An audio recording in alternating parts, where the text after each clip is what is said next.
So first thing after the first coat, it's pretty rough, so you can sand it, or what I've been doing is take this guy here and just scrape it off where it's rough.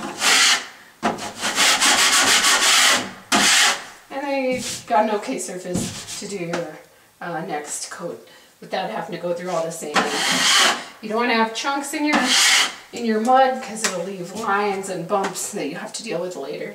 So the better you do it the first time, the easier it is for the second and third coat and so on. So this I found is the easiest way to do it, just to scrape off all the chunks and then come back and do your mud. See it? So I'm in the closet here. This is the only room I haven't done the second coat on, so I'm just going to show you real quick how to scrape that off. And then I started with this about 8-inch, I think, for my second coat. And you want to have this little pan for your mud. It's got a sharp edge to scrape it off. Mud's like buttercream frosting cake. Now the way I do it is I take the mud, I go this way with it, okay, get it across the seam, like that, and then you want to pull it off and smooth it out. When you're pulling it off, you want to have your guide angled, because you're pulling more of it off the edges and leaving a little bit more in the middle, and then smooth it just ever so gently, like so. Okay, our goal on these seams is to build up the middle a little bit, and the edges should be flush out. So when this is done, it'll be nice and smooth and you won't see a dip. Okay, on this one, opposite, what we're going to do when we put the mud on is we're going to really scrape down the middle and leave the edges built up a little bit. Okay, corners are a little bit more challenging, but I'll show you out here with the rest. So with my third coat, it's already been sanded out there.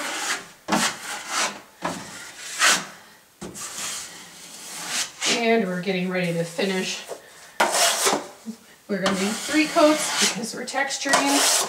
And the texturing will give you a nice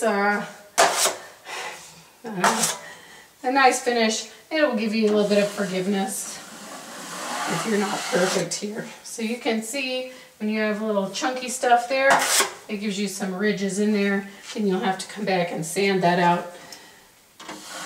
So the better you prep your walls to begin with, the easier it'll be. Okay. And work on this taper joint right here. And I like to put it on this direction. Everybody else I saw online went horizontally with it, but for me, I found this is a lot easier way to go. Nice thin layer. You want to be expanding it, another couple of inches over what you already have done. You kind of feather it out, so you want to go, a good inch or 2 past. Okay, remember this taper joint, we're trying to really, what we want to do is make sure we don't have a dip in the middle of it when we're done.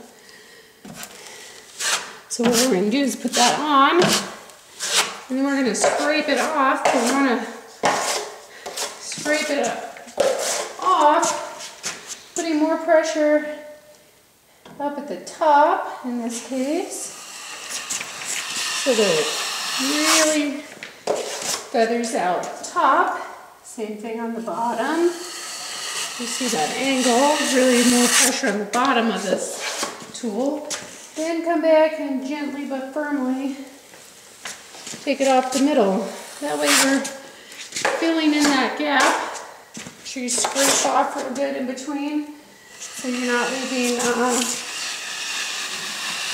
chunks of stuff. That's going to make an ugly line you have to deal with. Okay, angled, and then straight on the middle. And after that dries and we sand it, it should be nice and smooth. When we run our hand across it, up and down, it should be nice and smooth. We shouldn't feel any kind of a lump. And if it's nice and smooth with no bump, then we did a good job. There we go. And we're going to get to this. Next one is the butt joint right here. And remember, the butt joint is butt up against, so then it gets a bit of a bump in the middle. And kind of the same thing here. Come across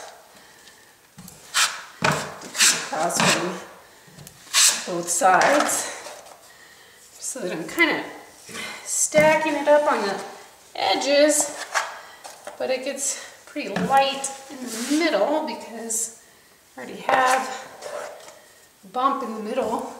I'm just kind of trying to smooth it out, feather it out so you don't notice it. Right, just by pulling that compound way out away, then that bump is not going to jump out at you like it would otherwise.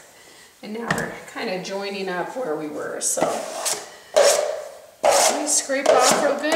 And for these, instead of putting a lot of pressure on the edge, we just start right in the middle. Just go straight up, nice and firm.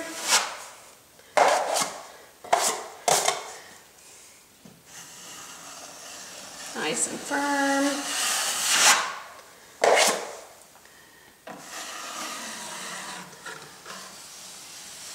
Nice and firm, back in the middle.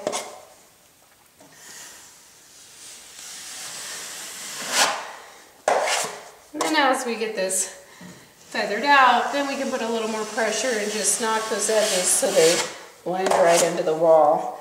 But mostly what we're trying to do here is leave the middle as low as possible, build up the edges a little bit so you don't see a bump or feel a bump in the middle.